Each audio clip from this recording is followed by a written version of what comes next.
স্পষ্ট করে বলতে চাই, আপনাদের যাদের কাজ ক্যান্টনমেন্টে, আপনারা ক্যান্টনমেন্টেই থাকুন। আমরা আপনাদের প্রতি শ্রদ্ধা জানাই, সম্মান জানাই। দেশের সার্বভৌমত্ব রক্ষার ক্ষেত্রে আপনাদের যে অবদান রয়েছে সেটাকে আমরা স্বীকার করে নেই। কিন্তু আমরা বলতে চাই, রাজনৈতিক পরিমণ্ডলে আপনারা ক্যান্টনমেন্ট থেকে গত 16টা বছর যেভাবে নগ্ন হস্তক্ষেপ করেছেন, যেভাবে ক্যান্টনমেন্টের বিভিন্ন দপ্তরি দপ্তরের মধ্য দিয়ে আপনারা রাজনীতিতে যেভাবে নিম্ন হস্তক্ষেপ করেছেন, 24 পরবর্তী বাংলাদেশে রাজনীতি নিয়ন্ত্রণ করবে শুধুমাত্র রাজনীতিবিদরা।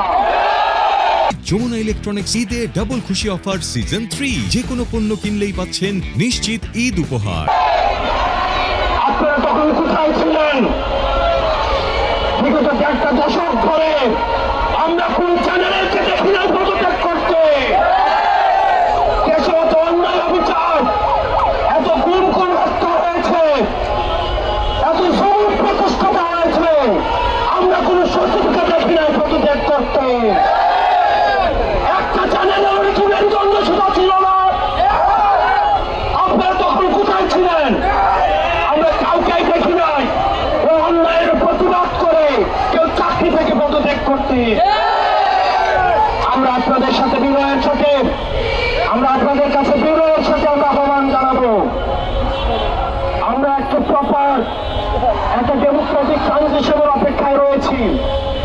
সেই গণতান্ত্রিক প্রক্রিয়ার মধ্য দিয়ে আমাদের যে ন্যূনতম সংস্কারগুলো রয়েছে, এই সংস্কার প্রক্রিয়া শেষে আমরা একটি ফ্রি, ফেয়ার এন্ড পার্টিসিপেটরি নির্বাচনের মধ্য দিয়ে, যেটি গত 1.5 দশক ধরে রাষ্ট্র কাঠামোর সহযোগিতায় এই গণতান্ত্রিক পরিবেশের কে আপনারা নষ্ট করেছেন, আমরা সেই পরিবেশে ফিরিয়ে দিতে চাই।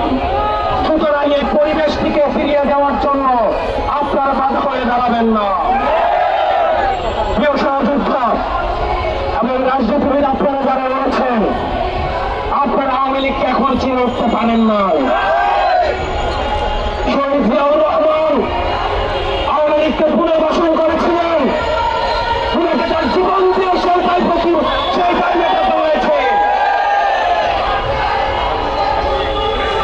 জামাতে ইসলামী আওয়ামী লীগকে পুনর্বাসন করেছিলেন, তাদের নেতা কর্মীদের হত্যার মধ্য দিয়ে সেইটাই মেটাতে হয়েছে। বিভিন্ন ষড়যন্ত্রের মাধ্যমে 2009 সালে আওয়ামী লীগ আবার পুনর্বাসিত হয়েছে।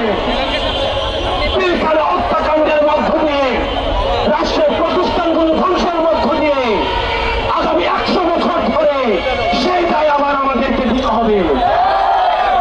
আবার যদি কেউ আওয়ামী লীগকে আবার পুনর্বাসিত করতে চায়, তাহলে তার জীবন দিয়ে সেইটাই আবার পুনর্বাসিত করতে হবে।